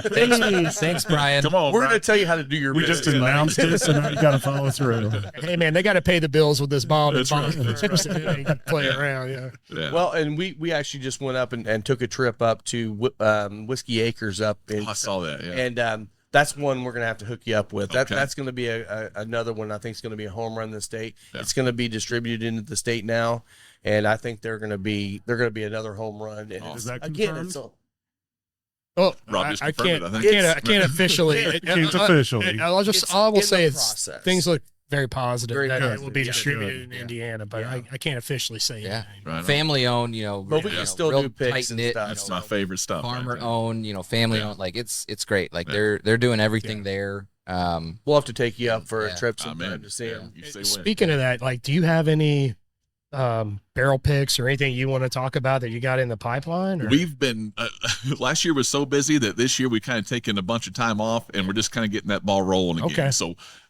we're working with the usuals that we've done with before, but we're trying to add a little bit of Kentucky stuff here and there. So we have no tie-ins with Kentucky distilleries really to get barrel picks going, but I'd like to just to kind of bring kind of something new. You know what I mean? I mean, the stuff we've been doing, I love, and we'll keep doing it forever. But if we can add, New some of the more, partnerships. yeah, that's what we're Yeah. looking for. Yeah, and they get asked a lot. I mean, the Four Roses and the Buffalo Trace, all those people have everybody reaching out to them. You know what I mean? But we're working on it and see what we can get coming up this year. So we'll always do a handful. We just haven't started yet, but we're getting ready to. Obviously, everybody wants to see like the big six, but Yeah, I really enjoy like the boutiques. I do too. Hidden man. Barn, like Yep. the smaller places, Yeah. Peerless. I really enjoy seeing picks from some of these smaller distilleries. Yeah, come and that's out. the core of all the people that we kind of work with Right. anyway. But I want to try to help expand to people that haven't really been a part of what we're doing. Right. Because I mean, some people just aren't into Indiana whiskey because they haven't tried it. Or they tried it, in 2017 when everything was a year old. They're like, that stuff's crap. But it's like, Yeah. oh, we're coming of age now. Believe me, like we've Yeah. got 6-7 year stuff out there. It's worth seeing, worth checking out. And they for don't even sure. realize that they've No, been they drinking don't. lots of Indiana whiskey Yeah. anyway. Yeah. I mean, they're getting all the source stuff from Lawrenceburg. Those are my favorite conversations in the DMs. Like Yeah. they hate Indiana whiskey, and they got like the old Boone County stuff that's like all MGP and all this stuff. It's like, man, like okay. So that's yeah. one thing with like the hard truth stuff. Like, wasn't their early stuff sourced before they started doing Yeah. sweet mash? Yeah. Mhm. Yep. So like that's kind of cool that now 5 years later, like here we Yeah. are. Yeah. They have their own distillate with their own sweet mash that Yeah. it's not source. Mhm. It's they worked up like the right way. Yes. They didn't just Yeah. release a 2-year product and Right. say, well, if you like it, cool. If not, Check us out in a few go, years. yeah, Like, go buy Starlight. It's something else. Like, yeah. so yeah, I hats off to them with doing their stuff. Yeah, they're killing it I'm out sure there. you've worked with them a lot more than we have. So Yeah, I mean, just good people all around, and that's what we've always kind of tried to seek out, like the family-owned, all that stuff, and then just like good people. And we've been lucky in this state that most people that are involved in this industry are just great people anyway. yeah. But some are just like, I mean, some I text back and forth. We're just friends now, and it wasn't like a business thing. It was just like a couple people hanging out, getting How's your together. family? So, Yeah. yeah. Which I love That's about this awesome. state is that we're small enough to be personable, but big enough to taste great too. Like it's a perfect combination, I think. Yeah. Well, then we've talked about that. We talked a little bit with Al McAuliffe from McAuliffe Cigars Yeah. last week. Cigars and whiskey are very similar in their models because it's just people that love what they're doing, and you know what, they want to share it with people that also love it. Mhm. And it's such a unique industries between the two of them that they help each other. They care about each other. They're friends, and you have a lot of these distilleries that the master distillers get together on a regular basis and Yes. just talk shop Yeah. and become friends. Yeah. And it's like that, I could see down the road something like what happened with Heaven Hill, and they had a entire rick house burned down. Everyone Yes. came together to help them out. That would happen in Indiana. Absolutely would. Heartbeat, Yeah. that would happen in Indiana. And I love seeing that. Yeah. Yeah. Yeah, I mean, that's Heaven Hill. Mm-hmm. I mean, massive, right? Yeah. And people still coming together to help. It's you throw a rock, you hit a beam. So yeah, you Exactly. just mentioned, community is part of all this, and it's All just of it. it just continues Every- to be the case. Every distillery in Indiana has its own unique style and Yep. its own unique stamp. Yep. But at the same time, if you go talk to any one of those master distillers, they have mutual respect for everybody else in the state, and they usually are very supportive and want to see Indiana whiskey. yeah, Indiana most of them bourbon have become mentors. Yeah. a national thing. Yeah, Yeah. absolutely. Mhm. And Al talked about that too with competitors. Like your competitors aren't really your competitors. Yeah. I mean, they are, Right. but like your competitors are also your friends. They're your Yeah. family. Like they, and he's got a podcast. What did he call it? It's just going live. Going live on on Friday. Yeah, it's going live on Friday. So, like it didn't really have a name. It was just He's going live on. Hey, Friday. what's the name again? But like the whole basis of that podcast is having these competitors on to talk about their product Yeah. because how else are you going to learn about it than like sitting down with your competitor and then learning about them, and then you become family, and then you become, you know, and then you just, it's community. So like, it's really cool to hear about that stuff, and the bourbon community is the same, especially in Indiana. I'm gonna put you on the spot here. What you got? So one of your picks this year, what we ought to do is we ought to get the crew to go on one of your picks, and we don't have to be part of the picking team, whatever. But I don't trust these pallets. you Are you kidding? Trash. crap. Cocky Wolverine over there, yeah. But no, you guys pick it, I'll just sell it. Like, that's what we'll do. But what we could do is actually come on there and document your pick process for what you're doing for your organization. That'd be awesome. And show people the ins and outs of that, plus what you're doing, The and really fundraising. spotlight that. 'Cause Yeah, that could be that could be an interesting show, and it could be something, you know, you're welcome to use for your would love marketing to, and media and stuff as well. That could be a lot of fun. Yeah, I mean, the whole goal behind the whole account was just to kind of get a few hundred people together and talk about whiskey in Indiana, because I knew that like we were starting to become something, you know, and then all of a sudden it blew up and got to meet guys like you, and I would love to share the whole process, because each distillery has a very unique process. Some of them are just like, you know, very cut and dry. Some of them are like an all day, like, who's Ubering me home experience. You know what I mean? It's a great time. Well, I was sharing with Shut them a this while corner. ago when we were down at Hard Truth. We had to have almost 3 meals. It was We 2.5 did. meals We because did. they fed us so much liquor. We were that like, place is such an experience. There's It so many is. things to do, and the whiskey's so good. Yeah, I'll Yeah. do it again tomorrow if you I guys think- are ready. I think it'd be fascinating too to actually follow you and your wife around for a week or two and see, okay, this guy's got a full-time job. Yeah. Like we know how that works, right? And then you're trying to run this charitable organization on top of it, and you're trying to Running secure wild. picks, and you're trying, like, do you ever sleep? It's I used to sleep. I used to need sleep, and now I go to bed about midnight, get up about 5 or 6, hit the gym, and then start my day. And it's you're on the Instagram starting stuff and Facebook questions, and then you're starting to try to do actual work at my job I get paid to do, and it's busy. But man, we love it though. It's a good time. Can you get our cameraman a bulletproof vest to follow you? Absolutely, man. Yeah, hell yeah. Yeah, absolutely. I think that'd be. I'd be fascinating. I'm a big fan of that On Patrol Live. I watch that all the We can make time. that So happen, sure. yeah, we do a little Final Third podcast version of On Patrol. Yeah. That works. Bad boys. In the ship with some whiskey or whatever. Yeah, it'd be on the phone. Yeah, this barrel pick looks good. All right, let me grab my. Yeah. Get my shotgun. We got to go take this house. Serve a warrant. We got a series right there, I think. Well, we'll do a Dirk and Indiana bourbon docu-series, and we'll just kind of follow you around. I'm into it. That'd be awesome. Call it bourbon boys. Bourbon boys. I So mean, I know he asked you if you have anything in the pipeline. Do you have your next one the that next you're thing we looking to got, try to do that you can say?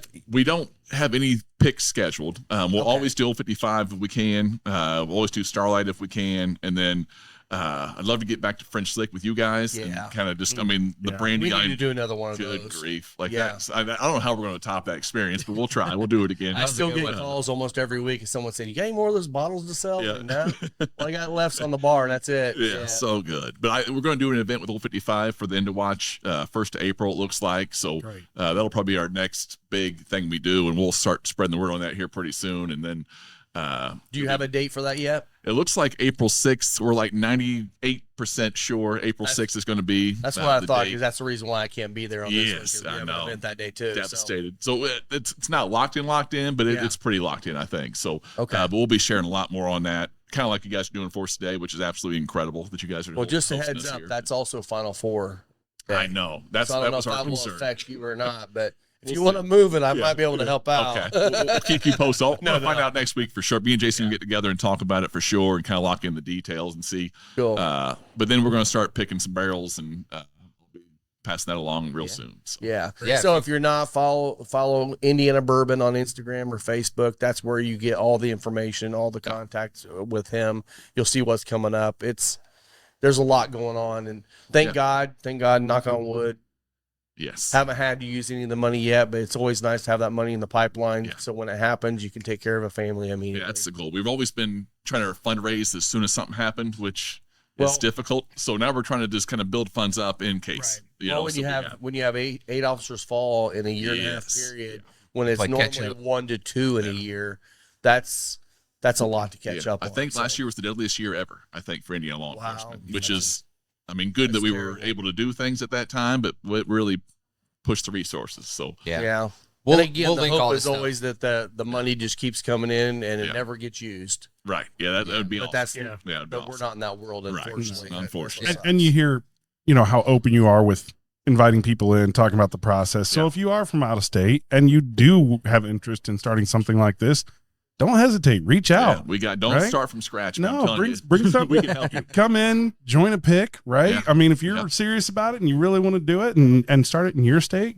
Want to help you talk be to Dirk. successful. That's Yeah. right. I mean, this is Yep. a good cause that is necessary everywhere right now. Where our law enforcement have, kind of there's some mixed views across the It's a country, rough patch, and no it's a difficult time right now. Yeah. And you guys need some help, and it's not just in Indiana, so Yeah. don't hesitate. Absolutely. Yeah. We'll We'll, help we'll you. link all the social media. We'll link you to however you can find Dirk. We'll link it in the video. So if you need to get a hold of him, click below. We'll have website. We'll have social media. Anything, any way you can donate would be great. Obviously, like you said, you want to have some sort of stockpile. What you do is just tell everyone it's an HOA fund. Yeah. And then nobody will question That's true. what they're paying into. That's true. Because Man, apparently that hits home right there. yeah, like, Well, it's and a that's thorn in something my too. paw. Yeah. That's one thing that you've added to your website, which is Indiana Bourbon. The website now is endowatchlegacyfund.com. Thank you. Yeah. You Easy. can go on there. You can come in here. You can scan. We have a code up here. You can donate to this at any time. You don't have to wait for a bottle to come out to donate. You can Right. donate at any time. And honestly, those donations are great because Yes. they come in, they go into a fund, and every dollar of that goes right back to the families whenever Yes. that happens. Yeah. So that is a great way to do it. Don't wait for a bottle to come out and get it. Obviously, when the bottles come out, you're going to get something special in return for what your donation is, but it's still a great cause on your normal. We're in tax season right now. People have money coming back in. Now's a great time to go ahead and donate to Yeah. things you believe in. Yeah, I need more money to go away. So Well, and that's one. That's one. We get hit up a lot for people wanting us to donate to whatever across the board all the time, and it's like one of the things I tell people is like, we have a couple that we believe in. This is definitely one of the biggest ones we believe in that we will contribute to. Find those causes you believe in and just donate to them. And this is definitely an easy one. You can do that on the website in here. I'm sure you're going to share it on social media even more. Yeah, too. absolutely. So Yeah. we will as well. So Appreciate it. yeah, cool. yeah, we believe in what you're doing, man. So I appreciate it's, that. It's awesome. Yeah, couldn't do it without you guys. Really Yeah. could. I mean, this is a community effort, and man, people have come through, and it's been absolutely mind blowing. Like way beyond what we thought we could do. So, Yeah. It's awesome. That's awesome. Good. Yeah, Well, anything else we need to talk about? man. I don't have any other news. You got Okay. anything else to add? Final I've got thoughts? some news stuff, but Go ahead. we can table it. We can talk about it because I What you like got? to get- Let's add it. He's as big in the bourbon world, if Yeah. not more than we are. So let's talk about this. Well, did we ever talk about Lisa Wicker? No. Oh no, we Yeah, did. We did so- offline, but yeah, talk about that. This press release came out on February 13th. A Staghorn, which I don't know a lot about Staghorn. I guess it's has been named has named Lisa Wicker as the first master distiller of its recently opened. Did you say Girard? Is that Girard County? I think it's Kentucky? Girard County. Yeah. Yeah, in Lancaster, Kentucky.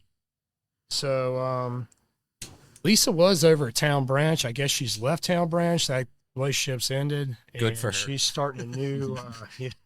She's starting a new distillery with these guys. They just basically talk about this new distillery began operations in January. It was a huge investment. It was like yeah. over $200 million into this distillery. And Wow. Yeah. obviously they got her. So Good. Start. So apparently Staghorn is a premium spirits company. It's based in Atlanta. It's founded by industry veteran Ray Franklin in 2018. And then Staghorn owns the Girard County Distilling Company, and it is producing premium whiskeys and spirits. Yeah. They currently have All Nations, which is a whiskey I guess they've got out now, and I don't know a lot about them. yeah, I haven't But, tried hey, anything from her. So I know Lisa yeah, knows her shit, Yeah. and she'll do a great job with them. She's going to probably bring a lot of heirloom variety corns that they're not used to distilling. Yeah. And that's what she really has a passion for. Yeah. And This really is, in the last few months, has become kind of, this year and even a little bit of last year is becoming kind of, women are getting into this industry at the highest levels. And I'm shocked it's taken this long, because women's palates tend to have a little bit more refined a lot of times than men's palates. And it's more why you sensitive. That's why you got Jackie Zykan. Who's the girl that started out Woodford that went to somebody else here recently? I can't think of it. And also the girl that does the stuff with Still Austin. Who's that, Will? You know that one. Oh my gosh. oh, Peggy. Oh no. Gosh, this is terrible radio, isn't it, here? Put me on the spot. Yeah. But it's usually these master blenders, master tasters that know what they're doing. They're now getting into the master distillery side. You got Jackie's doing it now. You've got Lisa that's doing it now. I think it's really, really cool to see that. There's what, if you ever seen the show Neat on I think it's on Netflix or Prime Amazon or something. Prime. Amazon Prime. Nancy Fraley. Nancy Fraley. That's the other girl I was talking about. Yeah. She's got a hell of a palate too. Was it Elizabeth McCown? she was the one that went to that one might have been the one. Yeah, Elizabeth. Yeah. They're starting to make a mark in the industry, and it shouldn't have taken this long. But when you watch her on the Neat program, just talking about it, talking about the grains and all the stuff that she's growing to start in these distilleries, they're doing their research, and they are learning it at a new level, taking an old thing and making it new. And it's really cool to see that. And I'm excited to see where it goes, because you're gonna expand into a whole new portfolio of people coming through this industry. Yeah. That's gonna create some amazing products. And I've always been a fan of Lisa's. I met her last year at New Orleans Bourbon Festival last year. And she's a Hoosier. Like, she's a native Hoosier. She grew up, or she worked, got her first start at Starlight when it was Huber, before it became Starlight. Wow. Okay. Working in the wine part of that. And I think she started at the very beginning of their distillation when they were very first starting distilling spirits there. Her kids went to IU. I mean, she's got a lot of Hoosier roots, so I'm always rooting for her. And I hope she does good. And she's cool. And March is Women's History Month, so I think coming up in the next couple of weeks we'll probably do something that's surrounded by female influence in the whiskey industry. So I mean, there's a lot, like you said, like there's, especially in the last 6 months, seems like there's a lot more movement going on with women in the industry, that in whiskey and in cigars. Right. So it's kind of cool. That's one of the things we talked about for Women's History Month, is bringing Lisa on, and maybe there's a girl named Amy that's part of our crew here that's been coming here quite a bit. She's wanting to talk more about women and cigars. Amanda McAuliffe, would love to have her on here to talk about it too, because that's, and I will say probably in the whiskey world even more so than cigars right now, women are getting into bourbons and whiskeys way quicker than men right now. Yeah. And there's a huge influence of that, and it should be represented on both sides, distillery side and tasting side. So I agree. Cool. I think that's awesome. I mean, that's a great note with everything that she's doing. So we'll have to try some of their products, because I don't think there's a lot that I've tried coming out of that distillery. So speaking of tasting, I went on ahead and got a 601 Blue, since nobody had it, and the red being the Robusto, go through it pretty quick. yeah, It's been a while since I've had this. It's good. it's a great. I mean, cigar. it's a really, really good cigar. Nice little kind of dark fruit notes right there at the beginning that were just really, really nice. Kind of surprised me. And well, and went well with the wheat. I take credit for it being back. Yeah. Thanks, Will. And this was funny, is I had it in here when we first started, and it wasn't selling great, so I just went ahead and sold them out and moved on. Well, this guy loves smoking them, so I'm like, hey man, come on, these are good. They're great. And I will say, I think it's the best selling SKU for Espinosa on the 601 line is the blue. wow, really? Yep. Man. I wouldn't have guessed that. Yeah, I'm usually jumping to the red. I just know it and love it, and Yeah. I'm gonna have to to put this one back in the rotation. And again, it's a good price point. It's not, what, $11, $12 range, whatever. Yep. So good cigar. I mean, does Espinosa really make bad cigars? These Nope, guys are just crushing it all the time. They really are. They're definitely one of the ones in the industry right now that are probably making some of the best cigars across the board. And hopefully coming soon, the Warhead 10. It's coming out very soon. Yeah. Yes. Excellent. Not a whole lot of details on that. They just kind of tease like what I would assume would be the band artwork, which is on par with all the others that they have. Well, and I will say, because this is coming out Monday, hopefully the first of this week, I'm going to be getting a very, very, very small second shipment of the Knuckle Sandwich 56s. So if you didn't get any of those and you want a couple of them, Come quick. stop in here early this week or middle of the week. I think it shipped Friday. Yeah, yesterday it shipped Friday. Yeah. So hopefully we'll have those. If you want to try one, get one, because our first ones lasted for like 12 minutes. It was Dr. J calling Dr. J to the final third lounge. Yes. Is this thing on? Yeah. Hello. But yeah. Yeah, heck yeah. Well, Cool. Give me some thoughts on the wheat there, Will, because I know you said this wasn't your favorite when you side by side with the 4 grain. So Are you in the wheat yet? Or you want some of the Yeah, wheat? I already drank that. What do you so see? Yeah. good to me. Okay, good. It's just a classic wheated bourbon to me. It's got all the flavor notes that you'd expect to see in that. I get a lot of caramel, some vanilla, not a lot of spiciness, but very palate coating.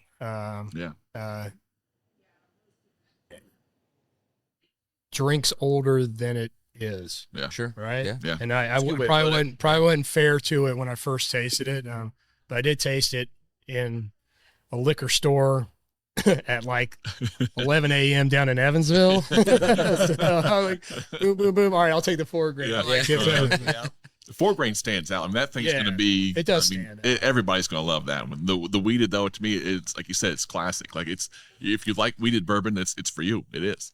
If you're a connoisseur or a newcomer, like to me, the 4 grain is for everybody that likes bourbon. There's just so more depth to it and more unique flavors to it. Like they killed it with these. Yeah, there's two. something for everybody in the Yeah, 4 there grain. really is. Yeah. For sure. Scott, what are your thoughts? I'm still getting that long finish on it, and not as much of the drying effect that makes you want to go back in. I think that was really the 601 red kind of punching that up a little bit with some of that heavier spiciness, spice. the heavier spice, kind of drawing that out. It definitely completely coats, like you said.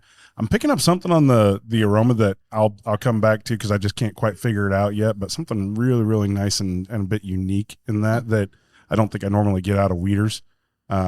Not quite sure what it is, but I'll figure it out and come back. All right. Yeah, I don't feel like I'm getting in near as much of the juicy fruit that I was. Me either, yeah. That could have been just a fresh crack might It could cause have been. that, but definitely everything you guys said. Yeah, I really enjoyed. I'm not a big fan of a lot of wheats, but I'm starting to get there a little bit more. This is one I can sip on. Yeah, we've grown into wheats. We've talked about it a couple of times. Yeah. Like growing into the wheat and appreciating, the different wheats that are out there on the market right now. So Yeah. I would like to blind this one with Maker's Mark cellar aged.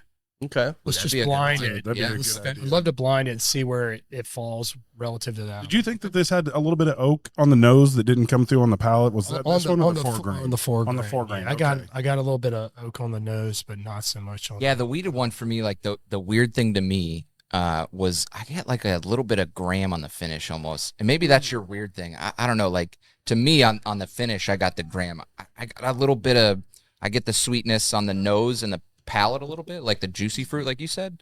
But on the finish, it's just kind of like a lingering like graham flavor, which is kind of, That always comes weird. across as dry to me. yeah. And it's Well, maybe that's the graham, drying. and that's yeah. probably what it is. It's probably Maybe that's that. what's drying it Yep. out then is that, Yep. that graham flavor. So I I don't know. will say the after effects once the heat's kind of gone and everything else, it does remind of juicy fruit gum on my tongue still. So All right. Like That's just me. like a fresh piece of juicy fruit, or like I chewed this for 3 minutes. you chewed it, you spit your gum out, and that's what's left on your tongue. Okay. That's what I'm getting. Yeah. There's different levels of juicy fruit. So. 72 degrees outside, slightly cloudy. Yeah. What's the relative humidity? It's 27%. Doc wants to know.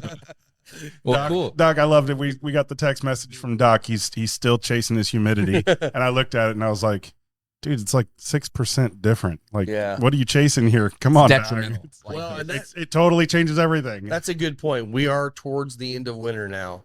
This is the absolute hardest time to get your humidity acclimated because you've come out of all the dryness of the winter. Everything's at the worst point. Trust me, spring's coming. The humidity's going to come back up. It'll Your be fine. humidors It'll will level come out. back, and it'll come back. So Yeah, probably No- about the no time fret you're ready too to start much. smoking outside again because it'll be warm enough. It'll be you- ready. they'll be fine. yeah, Bon Jovi said, "Keep the faith," and you what you gotta do right now. There you go. Wait, you guys stopped smoking outside? Man, it gets pretty cold. I never stopped smoking good- outside. Yeah, I don't have a choice. I don't have a I'm choice. 4 minutes from the lounge. I just drive down here. I don't know where I'm at. I'm like, I'm right here at the You're lounge. closer to me.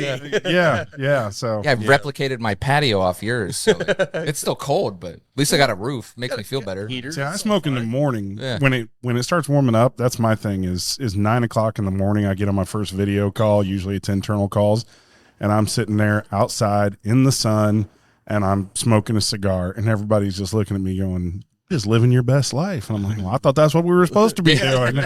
Life. Yeah. That's right. Well, Scott, tell us about some of our sponsors. Deadwood Live. If you love this table here, which I absolutely cool. do, I've actually seen where I think he still has maybe 2 cuts. And the He cookie has several, he has several Yeah. cuts left. Yeah. Yeah. Exactly like this. So if you like this, DED Deadwood Live, Yep. go out, check them out, make sure and talk to them and get one of these beautiful pieces of artwork. I can't see it being bad in any home. Well, and he's done these not only with with our table here, we have a whiskey barrel underneath that he finished out and looks gorgeous. He can also do these with regular legs on them, whatever you like, totally custom to what you want. So Stools. Stools, Barrel all stools. that stuff. Yeah. Absolutely. We've Yeah. also got Aladino. Aladino. Final third is the exclusive Indiana Aladino Lounge. Definitely want to try their cigars. They're wonderful. I know I was in here late one night this week, and Lisa was smoking the Lancero. The Cameroon. That is the Cameroon. It's Yep. absolutely fantastic. She was really enjoying that. So Yep. make sure and come in here and grab your Aladino cigars. And last but not least, both are visuals and Spencer Lee. Yeah. Thank yeah. you, Mike, for all the work Yeah, that you heck do yeah. on the show. And Yes. definitely check out Spencer Lee's on Facebook and all the social media platforms. Get all your best dog treats. My dog absolutely loves them. And the collars and leashes and all that stuff. Yeah, It's- tonight we're Mike, actually yeah, I was going gonna say, where will you be today? We're going to Metazoa Brewery downtown. So we do. So like, how a often are little you setup doing there. that? We try to go once a month. Okay. So follow our Facebook page, Spencer Lee's. Follow Instagram, Spencer Lee's. We'll post all our events there. We just set up shop there. And if you've never been to Metazoa, it is the most animal friendly Oh, yeah. place. You could probably have a pet pig and take it in. They Somebody love test that animals. tonight. I actually have a friend. He lives over in Greenfield. He's a guy I went to high school with, played football with him, and he has, I think, 2 pet pigs 2 micros. that live Yeah. in the house. Oh, wow. Yep, absolutely. So total animal lover. I'll reach out to him. Maybe you got to make like a really big collar. Pigs get pretty good size. Hey, so. I buy it in 100-foot rolls. So Perfect. whatever you need. If you need a 100-foot collar, I really got to go visit him sometime because I mean they go out for walks like in their neighborhood and they're walking their pigs. Yeah. I'm just like this is great. a bit Yeah. different. So But yeah, we set up at Metazoa once a month. I've got a lot of stuff in the pipeline with other places that we go to. Bunch of farmers. There's one in McCordsville. There's a farm that's doing something. There's one in like Newtown. I don't know where that is, but Nice. I signed up for it. Old So 55s there. Newton, Newtown. man. well, maybe yeah. You gotta say Newton. Newton. Yeah. So you know, there's a whole bunch coming. So and we do the same thing. So like our whole basis is donating to rescues. Awesome. Yeah. You know, all of our proceeds go to a rescue to help pay for boarding fees, adoption fees, you know, neuters, anything. So Very cool. You know, we try to keep everyone stocked up and help however we can. So you know, that's kind of the basis, and then helping out with allergy dogs, that have issues with certain ingredients. So we do single ingredient treats. So hit up Yeah. Spencer Lee's. Yeah, Yeah, check it out. And So- definitely a shout out to Gus, your dog. Yeah. He's a good boy. He is I a know good he's going to boy. hear this because you go back and Heck yeah. play the show at your house. So Yeah. Gus, you're a good boy. Gus, stop yelling at me. Damn it. Yeah. All right. Well, where can they find you? You can find me at Cocky Wolverine on Instagram. Where can they find you at, Dirk? Indiana Bourbon on Instagram and Facebook. They can find me at Scotty D Smokes, Facebook and Instagram. And I'm at Final Third Cigar. Yeah, I'm at Both Our Visuals and Spencer Lee's. Be sure to like and subscribe. Yeah, thanks for listening, guys. We'll talk to you next week. Cheers. Cheers.